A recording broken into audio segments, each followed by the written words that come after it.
Welcome to your recap of Quarterfinals Monday. Match day 31 for SDH's Game of the Week, presented by our friends at Kaiser Permanente. Kaiser Permanente for all that is you.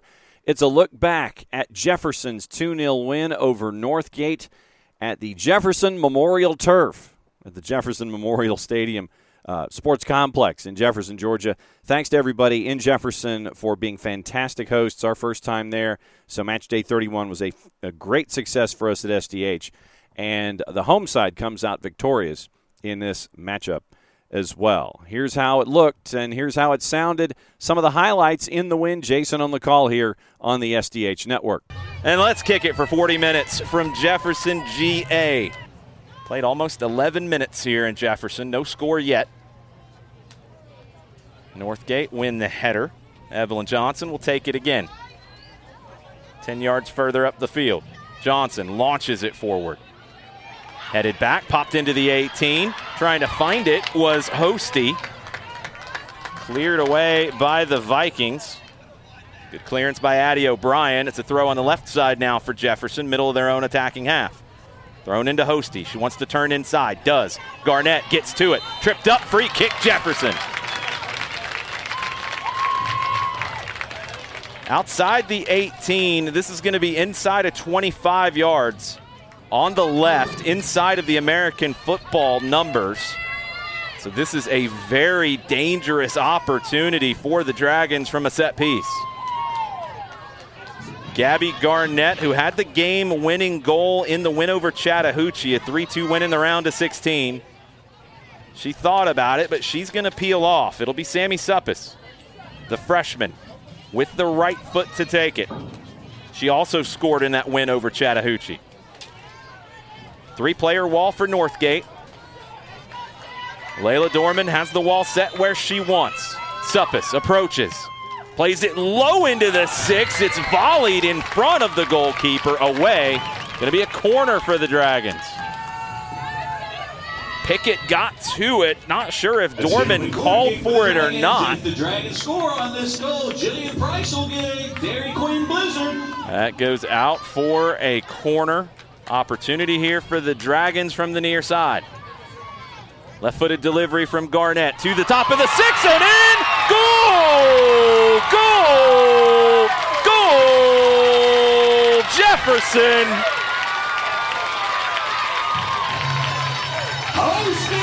Perfect delivery from Gabby Garnett, and Emily Hosty volleys it home at the top of the 6. And the Jefferson Dragons take the early lead here in the GHSA quarterfinal. Garnett earned the free kick that then led to a corner. Picked out Hosty at the top of the 6, and the Dragons take the lead. Played forward by Swenson. Doesn't connect with Metz. Cleared by Evelyn Johnson. Up the right side to Zepp. Not going to have enough time to get forward and create an opportunity. Rodriguez and Zepp battle, and that'll take us to halftime. A corner from Gabby Garnett put home by Emily Hosty, and the Jefferson Dragons have the halftime lead over the Northgate Vikings. Dorman plays it into the middle third. It's won back by Hosty. Hosty pops it forward with the left foot. Suppis unable to get to it the first time. Finds it the second time. Dribbling to the left. Low shot. Gets through Dorman. Goal! Goal! Goal! Jefferson! It's the freshman Sammy Suppis. A low left-footed shot that caught Dorman by surprise. Skitters through and ends up in the back of the net. The Dragons have the 2-0 lead. Free kick for Northgate, 2:16, 2:15 to go. Swenson. Long down the middle, James wins the first header. Pickett will settle it at midfield. Northgate need 2 goals and they're running out of time. Pickett down the right side, dribbles past Gaddy. Dribbles past Rodriguez. Cross blocked by Vermillion. Deep throw for Northgate. Minute 50. Pickett throws it in, looking for Metz. stepping in front and clearing is Rodriguez. Suppis dribbles past O'Brien. Suppis just blasts it long into the attacking half. That's going to go out for a throw. That's a very smart play from Sammy Suppis. Northgate get it back into play as quick as they can. Sawyer. 80 seconds to go, headed forward. 2-0 Jefferson. Jefferson win it back. McCarty just plays it forward. Dorman will gather it, settles it down to Sawyer. It's a well-coached team. Jefferson just playing it long, trying to drain the clock. James clears over to the right. McCarty trying to run it down, doesn't get there. Kate Anderson draws the foul. Free kick Northgate, but 55 seconds to go. Vikings gotta hurry, they gotta go. Kate Anderson back to her feet. Trying to get a ball, they get one. Sawyer will take it.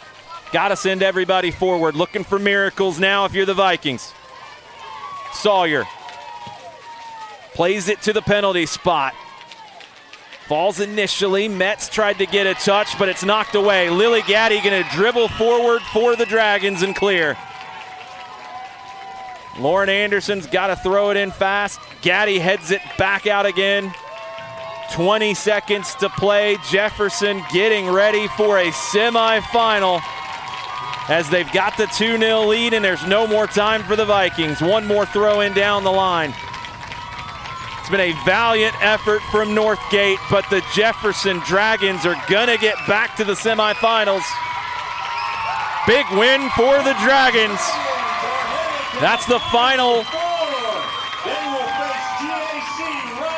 GAC won the other semifinal, the other quarterfinal. The semi will be here on Thursday in 5A as Jefferson will host GAC. And so now, once the match is over, that means it's time for the postgame show. Here's the postgame show in its entirety as we were finding out what was going on when it came to semifinals Thursday in the GHSA soccer playoffs.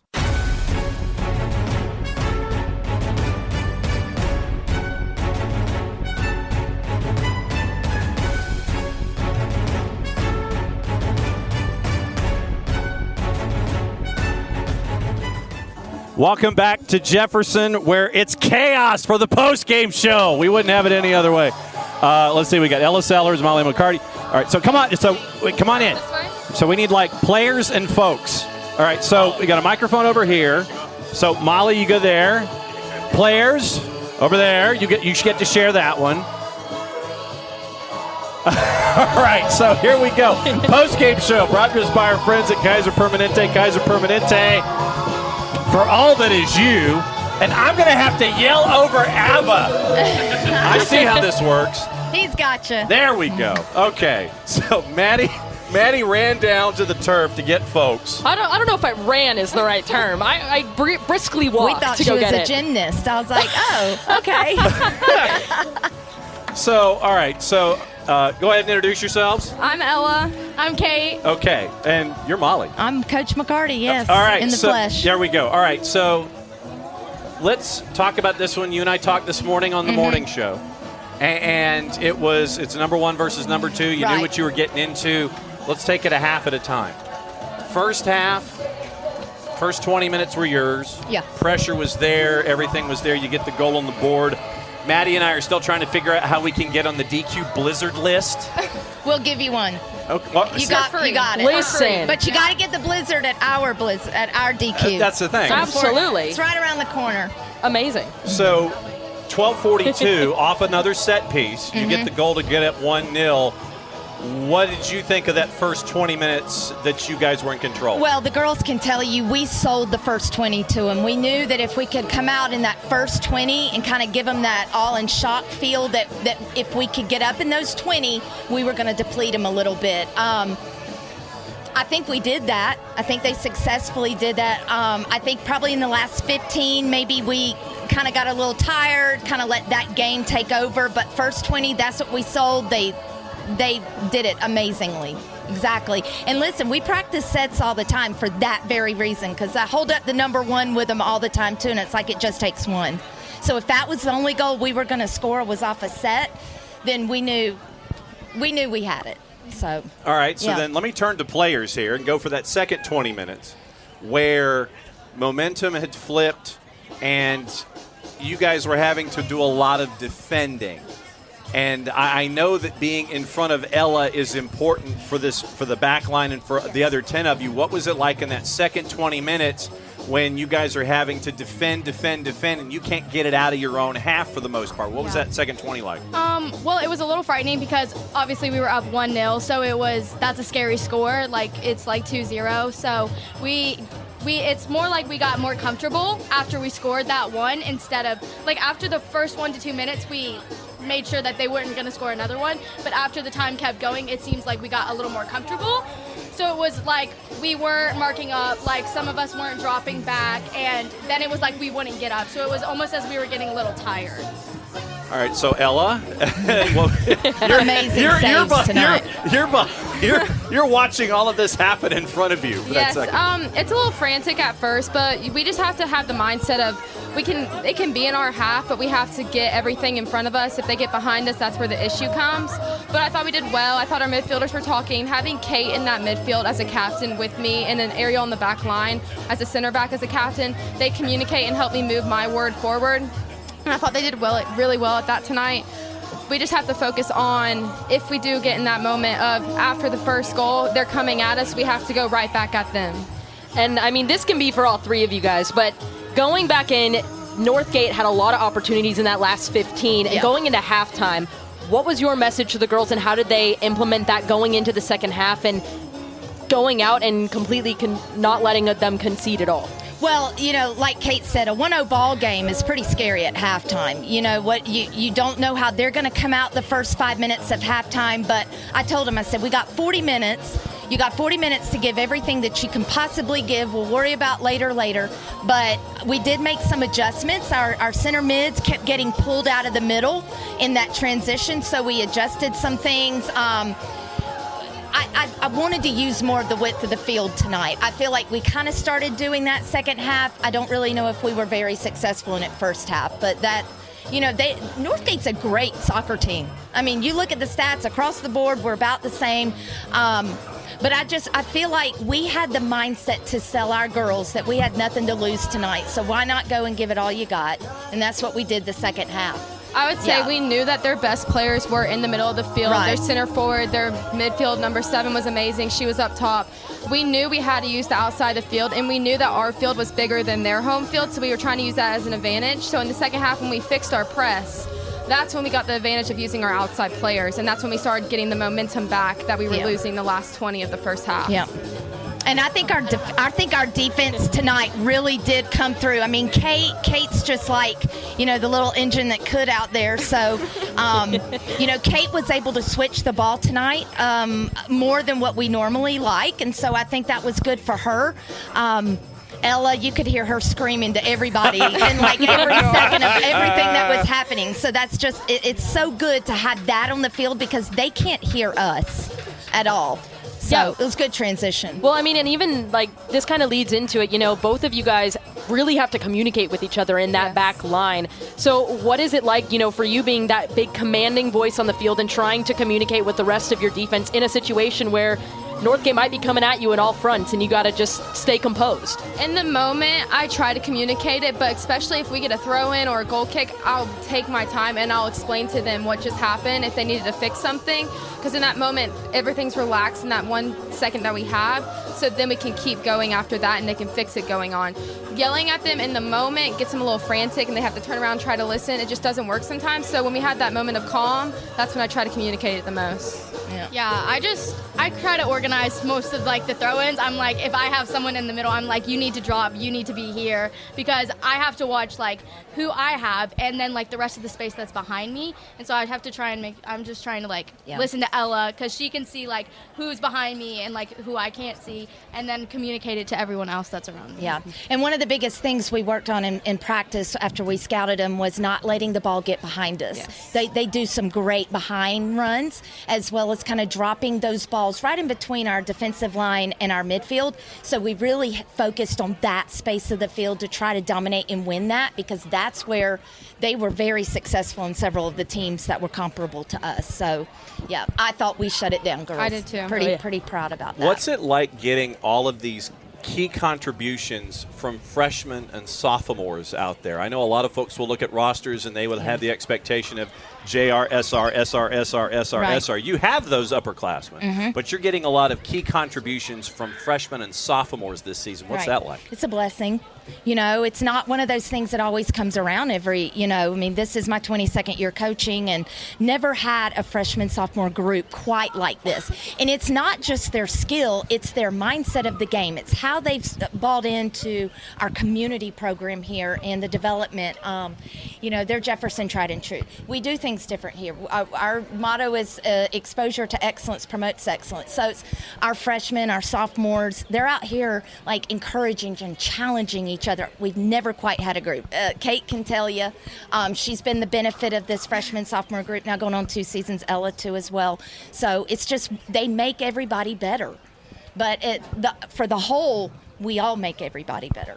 So that's a beautiful thing. You got all these youngins out there, Ella. I know. And at the beginning of the season, we knew we had a young team, and we were going to have to deal with getting them used to how we play. Like me and Kate, the past 4 years being starters, like we knew we had to get those freshmen like us that when we were freshmen starting, like we had to get them into the groove. But it's the back of the picture, like you have these girls that are starting as freshmen, you have them for 4 more years. This program's going to be solid for 4 more years, which is good. And I would say, yes, they might be freshmen and sophomore, but they just went head-to-head with a junior-led team and a senior-led. They had no freshmen on the field. That shows that they have just the same skill as a junior. Kate, what's it like? Well, it's just interesting because I've never been a part of a team that's mainly freshmen and sophomores. My past few years, it's all been junior, seniors, especially when we went a few years ago to the state championship. That was a senior-led team. So it's definitely, we're getting adjusted to it, but I feel like the freshmen and sophomore, they contribute so much to the team because they're skillful and talented. And as a whole, we just all have been adjusted to each other at practice and team bonding, and so we're all just very connected on the field. So I feel like it's not even a thing that they're a freshman or a sophomore. It's that we're all a team, and it's just it clicks. Absolutely. I feel like you can really tell a lot by a team, especially when they're on the field and how they communicate and how they speak about everything. And from what y'all are saying, it's a very unified group. What did you guys do to kind of get that team bonding ready to go and kind of get everyone used to each other and to feel each other out and know who they are when they are on and off the field? I depend on these girls to do that, really. I'm too old to be, doing certain things. We did. It is funny, though. We did have a lock-in the second Friday of our season, and they stayed in that field house all night, and I slept on a floor. So that was one of the things we did together. Please tell me you had an inflatable mattress. Yes, no kinda, inflatable sorta. mattress? Yes, they all had the mattresses, but that was one of the things they wanted to do. I did not sleep at all that night. But they had fun. That was one of the things we did for Unity. But the hashtag of this senior group, their legacy is Unity. Yeah. So it is what it is, and that, showed it tonight, man. All right. Showed it tonight. Last question. We do know your half of the grid. It is Greater Atlanta Christian coming here to the JMT. Is it okay to call it the JMT, the Jefferson Memorial Turf? You call it whatever you want. Whatever you want. If that's what you That's want to call fine. it, I'm Jefferson all about Memorial it. Turf. I love it. That's what it is. Yes. So it looks like GAC to the JMT is going to be in the next round, left-hand side in the semifinals. And funny thing is we play with a lot of those girls in club. So it's going to be It'll be like an one big interesting happy game. family connected out here. Is it going to be one big happy family? Well, somebody's got to win and we know somebody's going to them. lose. So, yeah. So early scouting report against GAC. They have some good players. They have 2 seniors that are committed to a high level of soccer. They have players that have played in ECNL and GA in the past. They have maybe broken off, but they're still skillful. They have a young, good player from Concord Platinum. She's solid. She used to be at Top Hat. They're good. I know, I scout Laughter over here to my left. I love it. I scout on my own. We know that they're going to be a good team, but will they have the depth and the unity that we have? I don't think so.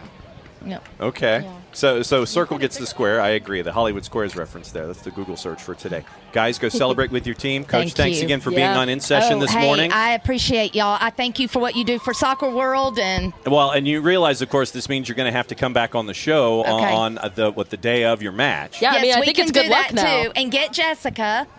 We'll get Jessica chairman. Online. So Jess says hello, by the way. Okay. Well, I love Perfect. Jess. Thank you. Guys, thanks. Jess was here a couple of years ago and did the North Oconee game with us. So yeah. It's great to see you guys once again. Thank you. Thanks again. We'll hand over the microphones, and so this is where we take over and do things now for the post-game show. And once again, thanks to Coach McCarty. Oh, by the way, Coach. There should be. Where's the other? Grab the other scarf. What am I grabbing? There should be another scarf in my bag or somewhere here. You got a parting gift. Oh wow. So yeah. Yes. So awesome.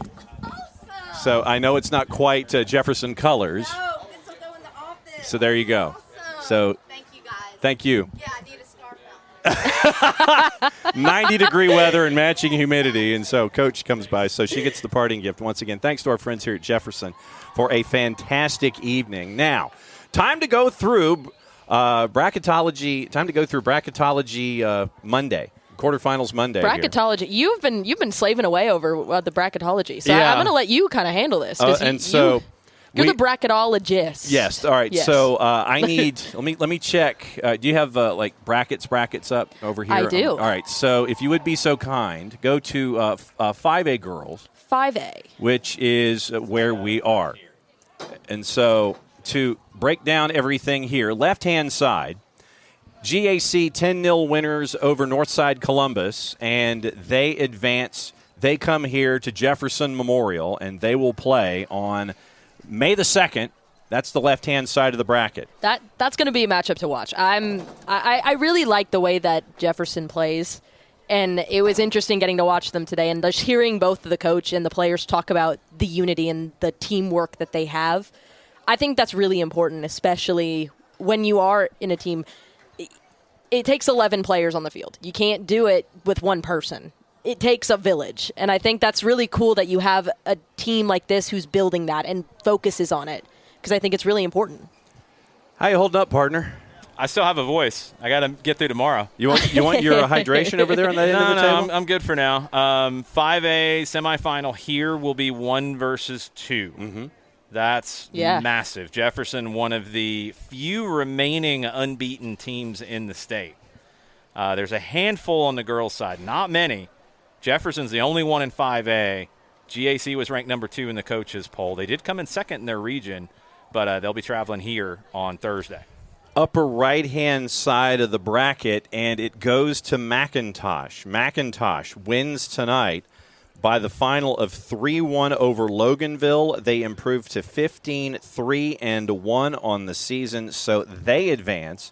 And Cambridge was leading Greenbrier 4-0. That was the last score that we had second half. So Cambridge winning, and with Cambridge being a 1 seed, everything drifts down. So McIntosh would be playing at Cambridge if this score holds and it goes final on the right-hand side. So Greenbrier was the other unbeaten team in 5A. They're going to get upended by Cambridge. Cambridge will host. They're the number 3 team in the coaches poll. So 1, 2, and 3 are into the semifinals. Number 4 was Northgate, so they're out.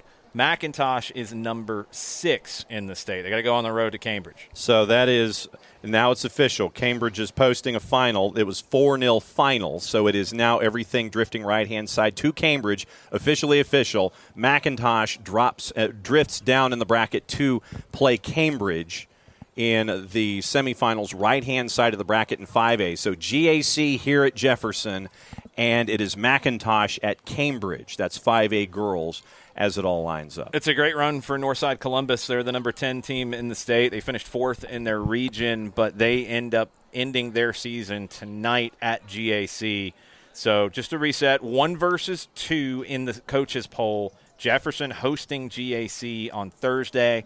Cambridge, number 3 in the coaches poll. They will host number 6 McIntosh on Thursday. Early run through, and if we have updated. Or it's scheduled for Thursday. It Yes. could move around a little bit depending on scheduling and other things, but these are set for Thursday. The boys' semis are set for Friday. Yes, the painted bracket on the GHSA website has this listed for that particular date. So in Class A D1, we'll go from the bottom, work our way up, and if we have any updates before we go, we'll update as we go.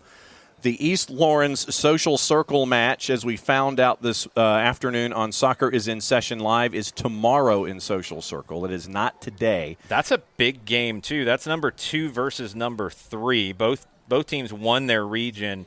And on the Social Circle side, I've had a chance to call her games before. Peyton Brooks, 48 goals this season, one of the leading scorers in girls high school soccer in Georgia. Low left-hand corner, Metter and Mount Vernon, and we are waiting for a score with Metter and Mount Vernon as that one is underway. It was a bit of a late start with those two because of travel. So left-hand side will be in question at the end of the evening with what is happening tomorrow. Mount Vernon, the defending champions in 1A D1, number 4 in the state. Metter, the top seed, though. They won their region. Mount Vernon, after winning the state title last year, they came in 3rd in their region. Upper right-hand corner, Lamar County, Bryan County. Bryan County, that was the previous round. Lamar County and Atlanta International is what is the matchup today in Barnesville. Still waiting for a score with Atlanta International. I think Atlanta International was leading last time that we checked. And the winner of that one will go to Paideia. Paideia shuts out Bleckley County. It was an easy win and a shutout for the Pythons of Paideia. So the winner of Atlanta International and Lamar County goes to Paideia on the right-hand side. Thank you to Christina Coca, who found that out for me. I looked on her story. She posted it. So Paideia, the number 1 team in 1A D1 going into the week. They advance. They would host no matter who wins between Lamar County and Atlanta International. Atlanta International finished 4th in their region, but they're number 5 in the coaches poll. Lamar County won their region, but number 10 in the coaches poll. A couple of other scores that have posted. You guys might not have these yet. Walton, they are up 2-0 at the half over Campbell. That's 7A, number 4 in the state, Walton versus number 7, Campbell, both region winners. Primac and Norbehecht have the goals for Walton. They're up 2-0 at the break. Oconee County in 3A, they have won. They are the defending 3A state champions. They beat Savannah Country Day. So that's a number 2 in the state, defending champ Oconee County, advancing over Savannah Country Day. They will play the winner of Pike County and Dawson County. And if, well, that's actually, it's going to be at Oconee County no matter what. They're the number 1 seed. Pike County is also a number 1 seed, but coin flip means that will go to Watkinsville. In D2, Class A D2, Aquinas was leading Portal last time we checked, if I remember correctly, looking at my numbers here. So Aquinas and Portal, keeping an eye on that matchup. Aquinas, the defending champions in 1A D2. They're the number 2 team in the coaches poll. Portal is the number 3 team in the coaches poll. Low left, Towns County traveling to Hawkinsville. That was a bit of an early start. We'll see what happens there on the left-hand side. Right-hand side, upper right, Wheeler County and Lake Oconee Academy. Lake Oconee Academy, always stout in Class A D2 girls, and they are hosting Wheeler County. Still waiting for a score on that one. Low right, Johnson County and Atlanta Classical. I think Atlanta Classical, if I remember correctly, was leading in that one. So it's looking like Atlanta Classical would be, as Area 4 Team 1, I think everything would drift down that way. So everything, once again, goes to the bottom section, and that's where we are in AD2. We have an upset. Stars Mill, the number 3 team in 4A, have been upset by North Oconee. That's a 2-1 win for North Oconee. They're the number 6 team in the poll. They were second in their region. They went to Fayette County and got the win over Stars Mill. North Oconee will play the winner of Westminster and LaGrange. And I've got an update on that one, and it is going to be Westminster. Westminster beats LaGrange 5-1. So Westminster, as the region champ out of Region 6, will host. North Oconee goes to Fritz Orr Field to take on Westminster on the right-hand side. That's a surprise. Stars Mill had a great season, but they come up short at home in the quarterfinals. North Oconee goes on the road and gets the win. Now they've got to go on the road to Atlanta to face the defending state champions in 4A, Westminster. Going to the left-hand side of the bracket, we do have a final down low with Whitewater and Cherokee Bluff. Cherokee Bluff shuts out Whitewater by the final of 6-0. So Cherokee Bluff, as the 1 seed, shut out in round number 1, shut out in round number 2, shut out in round number 3. They've outscored their opponents 18-0, and they will host the winner of Perry and Lovett, and that is Lovett. Lovett beats Perry by the final of 6-0. It was a handful of different goal scores for the Lovett Lions, so it will be Lovett coming from the top half of the bracket on the left-hand side, going to Cherokee Bluff next time around. Yeah, we've seen some upsets in 4A, so Lovett will go on the road. Lovett's the number 1 team, now 18-0 in the regular season and playoffs. They go to Cherokee Bluff, who's the number 5 team in the coaches poll. Both teams won their region. Westminster, the number 2 team in the coaches poll. They also won their region. They're the defending state champions. They will host number 6, North Oconee. We have another final. Let's go to 6A. Roswell, 3-1 winners over North Atlanta. That was a big game, 3 versus 4 in the coaches poll. The Warriors go down there. Roswell, the defending state champions. They did it from a 4 seed last year.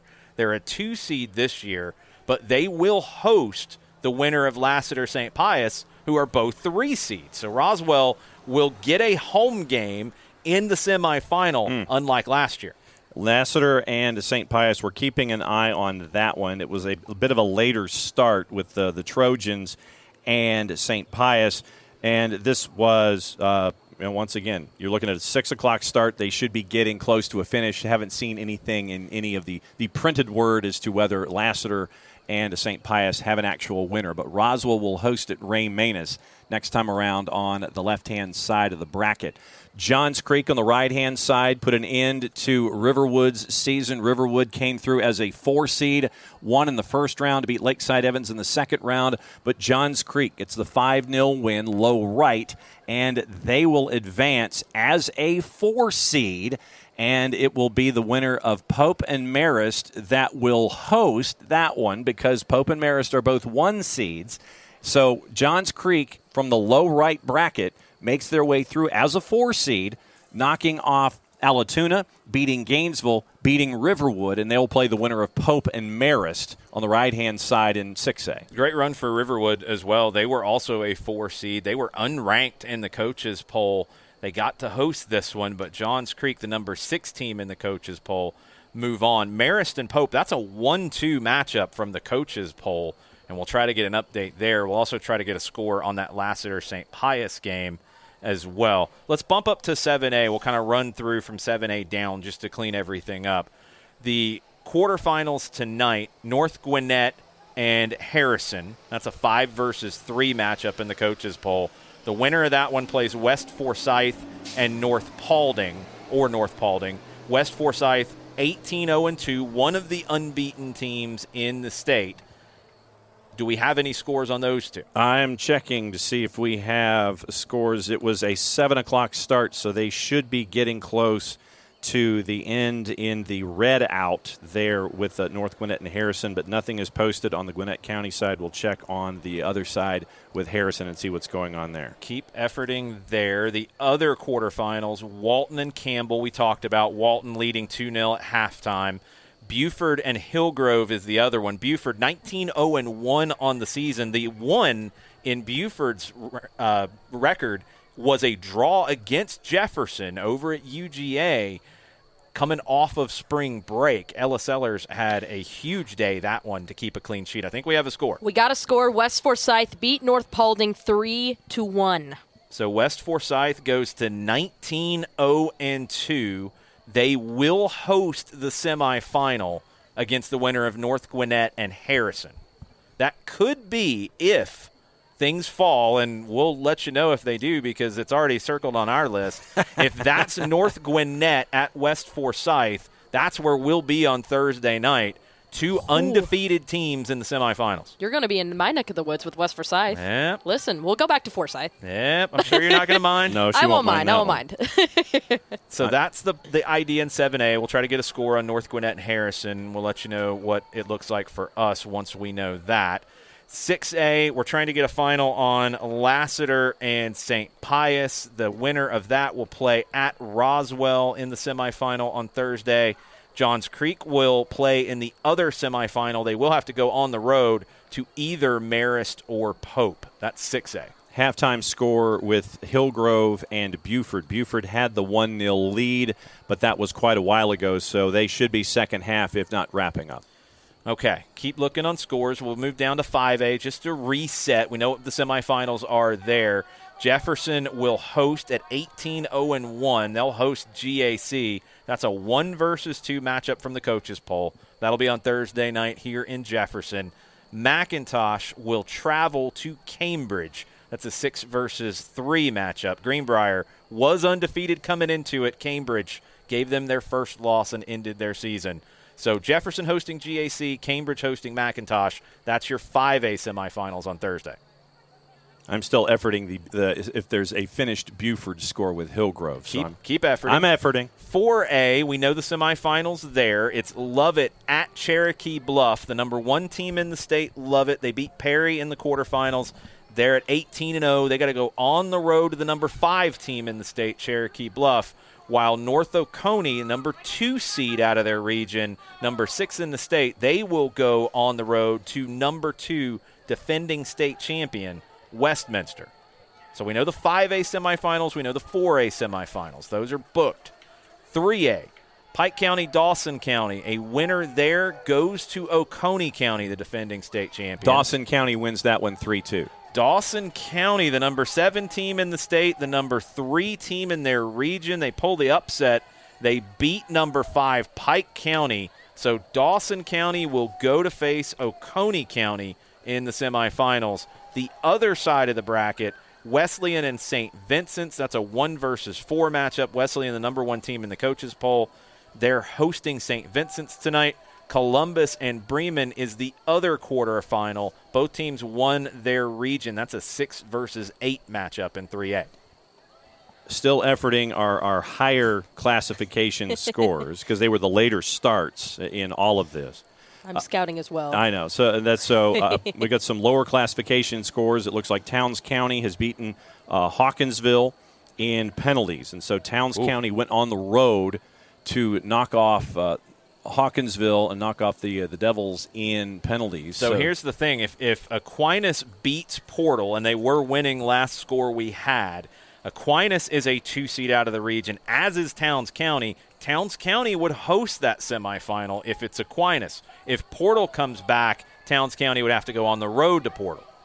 Also on the board, adding another final model, upper right-hand side of the bracket, beats Savannah Arts by the final of 3-1. So in Class A, let's see. That's 2A. Sorry, 2A. It's like I'm getting all Model of my will modifiers. play the winner of Fitzgerald and Mount Perrin Christian. That was Mount Perrin Christian. Fitzgerald their season's ended. Phoebe Prescott had 70 goals and 26 assists coming into that one for Fitzgerald. Her season ends. Mount Perrin Christian will host Model in the semifinals. So Fellowship Christian wins on the left-hand side, and with their win over Pierce, they will host Landmark Christian or Ace Charter. Yeah, so we'll keep an eye out and see if Ace Charter and Landmark Christian has a final as well. So Fellowship Christian, the defending state champions in 2A. Quite a few defending state champions are still alive. Roswell in 6A, Westminster in 4A, Oconee County in 3A, Fellowship Christian in 2A. They're all in the semifinals. Aquinas was leading to get to the semifinals in 1A D2. That would be another defending state champion. Mount Vernon also still alive in 1A D1. So the efforting continues. I'm trying to think of all of our outstanding precincts and figure out what we're missing and how we can end up getting as close to a completed grid as humanly possible before we go. We're only missing, a handful of scores across the board here? Yeah, I'm really trying to find that North Gwinnett one. I really want to know. That one's going to be interesting. And our it's like our contacts are they're kind of busy. They're busy at the moment, yes. So we can't reach out and ask and try to figure out what's working there. But I mean, it has been when you. So hold on, Dawson County beat Pike County. What was that final? Do you have it? 3-2. It was 2-0 at halftime, Pike County. Oh, wow. Whoa. What a comeback from the 3 seed out of their region, Dawson County, to flip that one.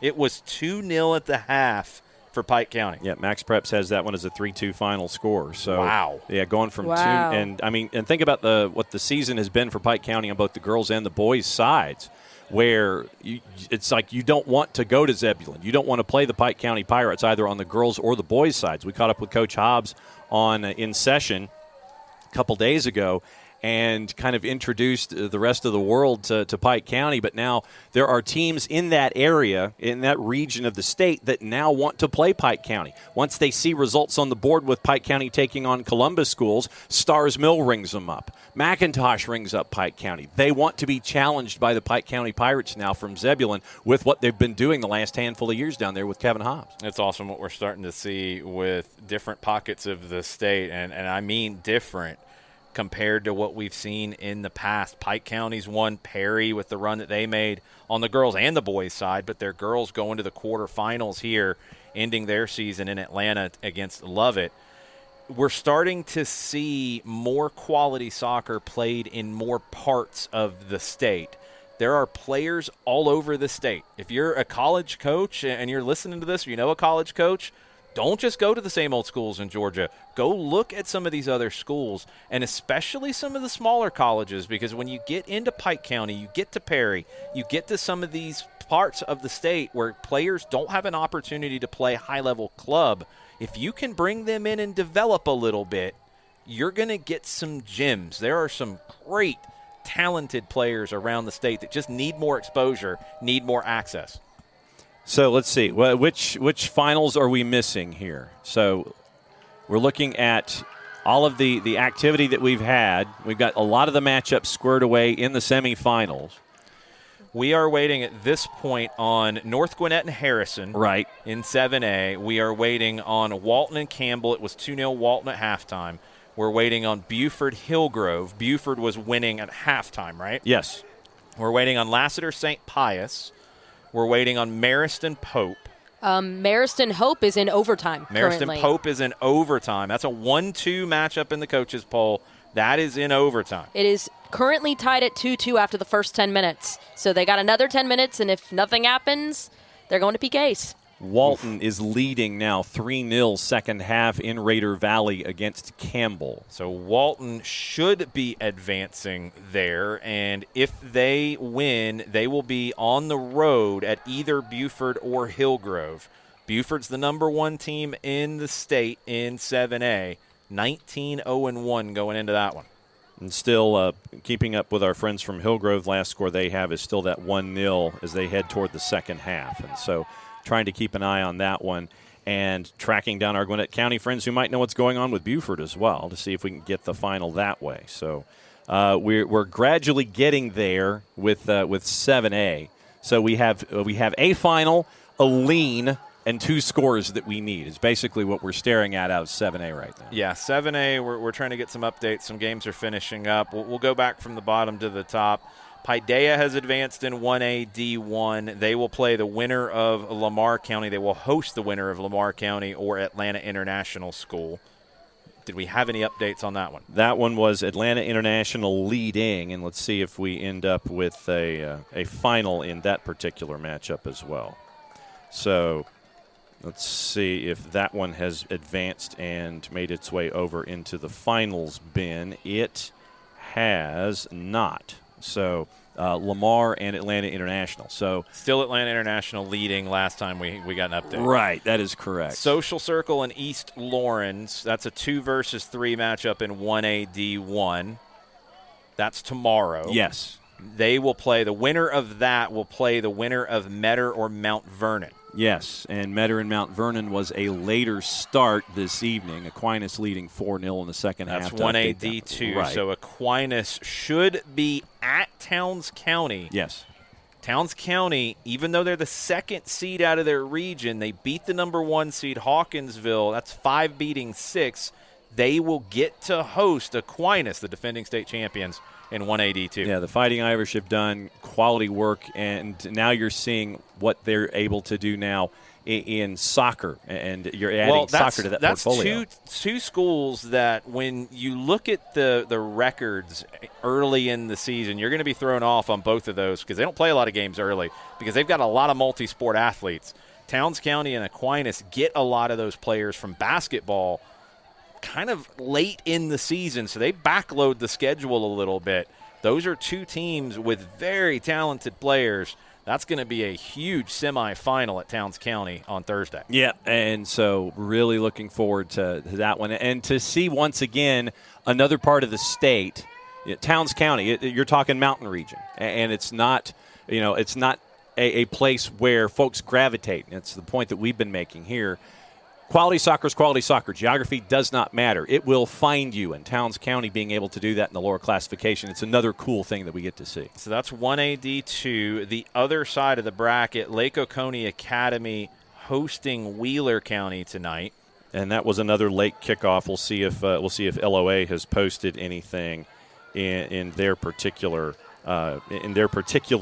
social media accounts or anybody that is out there that gets to post for Lake Oconee Academy. Lake Oconee Academy, the number 1 team in the coaches poll going into the week. Atlanta Classical hosting Johnson County on the other side of that bracket. And we had a final in that one. Of course, scrolling up, then I can give you the final score. And it was with those two, Atlanta Classical winning 3-0. So Johnson County, the Trojan season comes to an end, losing to ACA 3-0. So Atlanta Classical will host the semifinal against either Lake Oconee Academy or Wheeler County. So that's 1AD1, 1AD2. 2A, we know Model will be traveling to Mount Perrin Christian. That's a 2 versus 4 matchup. Model, the number 2 team in the coaches poll. We know Fellowship Christian will host the winner of Landmark Christian and Ace Charter. Fellowship Christian, the defending state champions, number 1 team in the coaches poll. They will host the semifinal. And once again, you look at Model, and Model consistently is making these deep runs into the postseason. And it is, once again, another program where you have coaches with multiple teams, with boys and girls there with Model. And Model, once again, making another deep run, winning Region 7. No problems in round number 1, knocking off an Athens Academy team in round number 2, and then Savannah Arts in this go-round. Get to 3A, and we know Dawson County with the upset over Pike County. They will be on the road against the number 2 team in the coaches poll, the defending state champions, Oconee County. That semifinal is booked.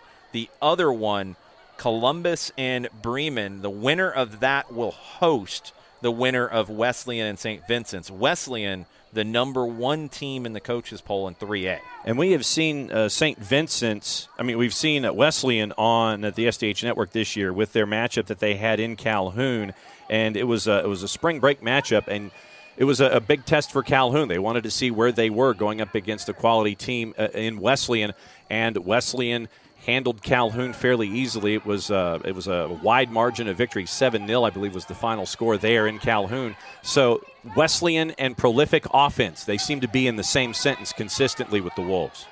Move up to 4A just to reset what we know here. North Oconee will be on the road in the semifinal against number 2 defending state champion Westminster. Lovett will be on the road, number 1, 18-0 in their season. Lovett will be on the road at number 5, Cherokee Bluff. The 4A semifinals are set. The 5A semifinals are set. Number 6, McIntosh will be on the road at number 3, Cambridge, while number 2, GAC will be on the road at number 1, Jefferson.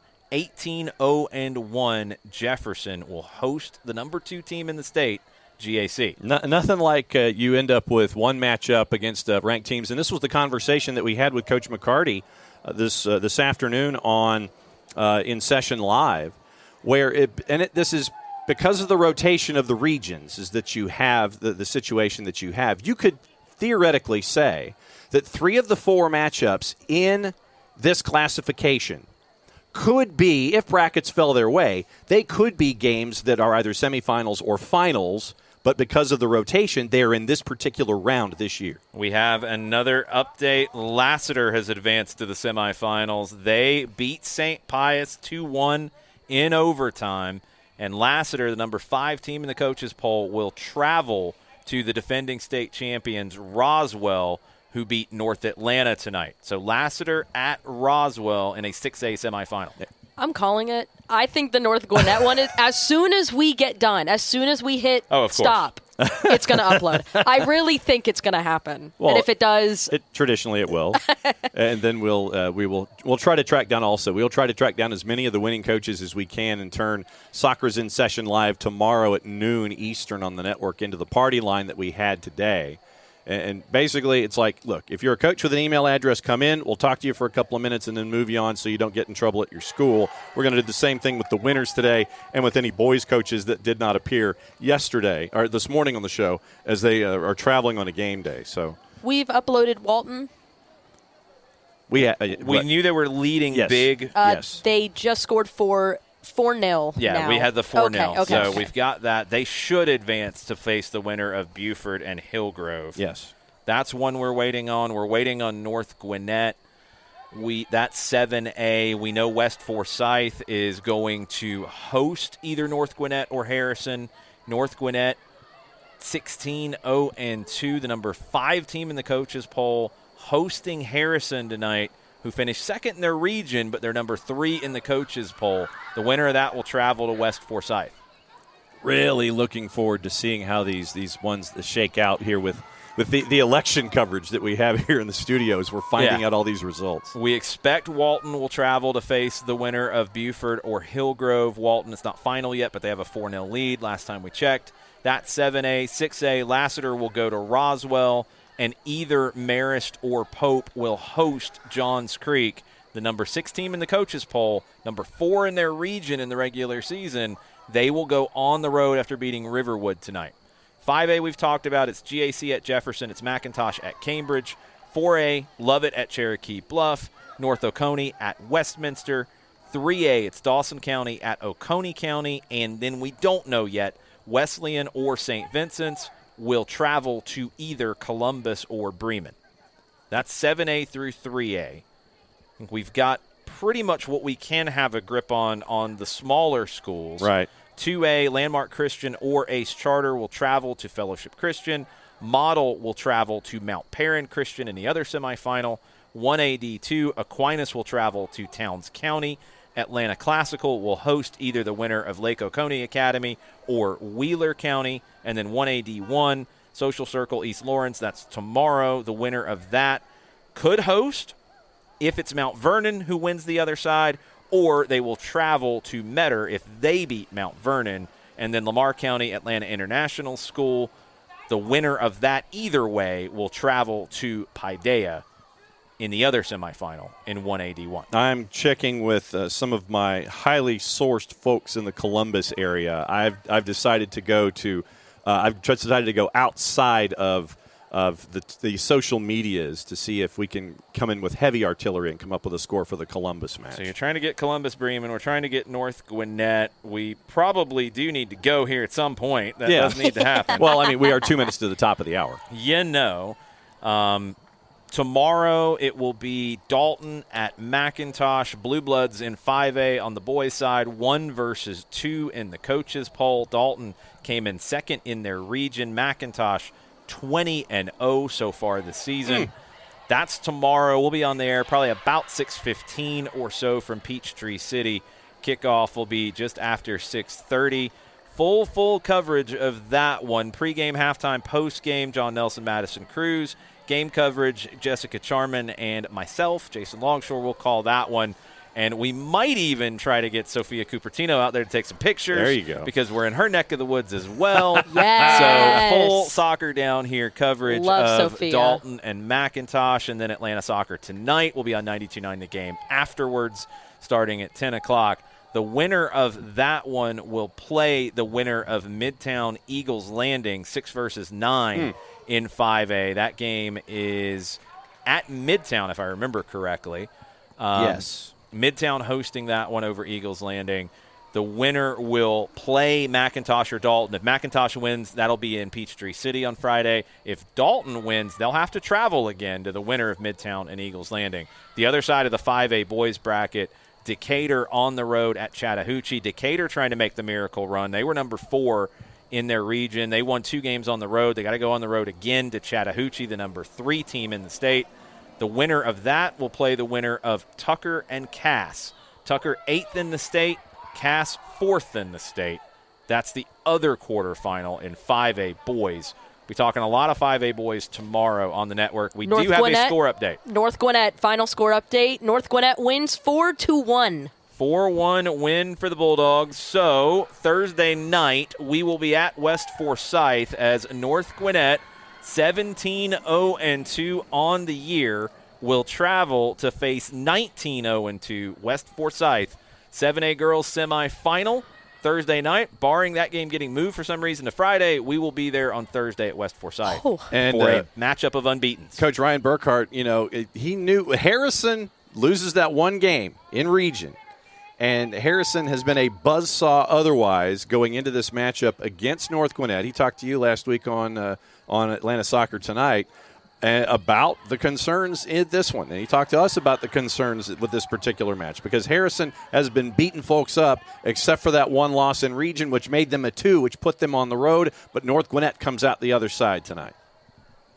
Big win. Big win. 2 unbeatens. That's going to be the only matchup of 2 unbeatens in a semifinal. Oh, that's going to be fun. That's going to be a fun one. 2 of the last ones on the girls' side. Jefferson is also in that club in 5A. We're waiting to find out a couple others. Lovett is in that club in 4A. They're at 18-0. And I think that's it in terms of unbeatens on the girls' side. Greenbrier lost tonight. Buford is the other one in 7A. They are at 19-0-1 against Hillgrove. That's another final we're still chasing. So we've got 3 of the 4 in 7A. We've got 3 of the 4 in 6A. 5A's booked, 4A's booked. We've got 2 of the 4 in 3A. We've got 3 of the 4 in 2A. 2 of the 4 in 3A. 1A D2, we've got 3 of the 4 booked, and 1A D1. We've only got 1 booked. We know Paideia won. We don't have the others as of yet. That's a pretty good post-game show here on the SDH Network. So you want to send it home and get us packed so we can get ready for the morning show, In Session Live at noon, and then McIntosh at 6:15? Why don't you set everything up for the morning show? Okay. While we take one more crack at finals from a couple of these places where people typically post and have not. Okay, so let's roll through the day tomorrow on the network. 9:05 Eastern time until 11 whenever. It's the SDH morning show, soccer's morning show with me and Madison Cruz on the 1s and 2s. I firmly anticipate that Madison Cruz will be wearing her Georgia Impact jersey on the show in the morning. Well, I think tomorrow, actually, Madison Cruz is going to be at Atlanta United training. Well, then she's going to be at Atlanta United training, and she won't be wearing her Georgia Impact. I will wear it Wednesday. Okay. I promise I will. All right, so then you'll wear it Wednesday when you're there. It's pretty. It's a cool jersey, too. Yeah. I love it. We'll go through the news of the day that has happened this afternoon and get you ready for tonight. It appears that the city of Austin is negotiating with Major League Soccer, and Q2 Stadium may be the host for the 2025 All-Star Weekend Midweek Extravaganza, otherwise known as the All-Star Festivities. And also, the United States has withdrawn their bid to host the 2027 Women's World Cup, so it will be either in Europe or it will be in South America. We'll discuss that tomorrow as well to get things kicked off. We have yet to talk about the rest of the weekend in Major League Soccer. We'll get into that as well. And Caleb Porter kind of set up things with New England in their matchup against Messi and friends, leading into that matchup saying that he had folks that were fighting bugs and food poisoning and things like that. They get throttled, and so he is by far at the bottom of the Eastern Conference. So we'll go through the rest of the day in Major League Soccer from the weekend. We'll go through all the news of the morning, anything else that has come across our bows, and if there are any coaches that are unavailable to us for In Session Live at noon, we'll open up the show from 9:05 to 11:05 and see if anybody wants to drop by before they hit the road and travel. Like in Eccles County, who has to travel to Christian Heritage to play their matchup. And by the way, Eccles County, the county seat is Statenville. As Madison Cruz, you see the question marks and the thought bubbles coming over her head as she's going, where in the wide world of sports is Eccles County? Listen, I've lived in Georgia my whole life, and I don't think I've ever heard of Eccles County. Eccles County. Eccles County, basically the short version is you go to Valdosta. Okay. You go to the last exit of civilization with Valdosta, whereas you have the two main exits for Valdosta, the one with all the hotels and then the one with you pass Lowndes High School. Mm-hmm. The next exit where you would turn southbound to go to the conference center. Yeah. You take the Wiregrass Parkway and you go east. The first county that you find when you exit Lowndes County on the Wiregrass Parkway is Eccles County, and that's for about 5 minutes. On your way to Clinch County and to Homerville and to Ware County and Waycross, Eccles County basically has the Wiregrass Parkway running through it, but most of the county is south of the Wiregrass Parkway, including the county seat of Statenville. Eccles County is known for baseball and single-A soccer. Eccles County gets to travel to Christian Heritage, which is in Dalton. That's a long way. Yeah, that's a lot of miles. So it is a pack a lunch, pack a dinner, and possibly a midnight snack trip for Eccles County as they go to Christian Heritage tomorrow on the boys' side. Yeah, Christian you're Heritage have to leave. is defending state champion right there, too. Oh. So we're waiting on a couple scores. Let's hit just a little bit of what the boys' games look like tomorrow while we give one last crack at these final scores we're trying to get. 7A, Lambert, the defending state champions. They are number 1. Yes, I know you're fist pumping, Maddie. I know. They're number 1 in the coaches poll, but they finished number 2 in their region, so they're on the road at Campbell tomorrow. That winner will play the winner of Archer and Milton. Then the other side of 7A, Grayson and Discovery. That's a 2 versus 3 matchup. Grayson number 3, Discovery number 2. The winner of that will play the winner of Colquitt County hosting Kennesaw Mountain. That's another decent trip right there, as Kennesaw Mountain's got to go on the road to Colquitt.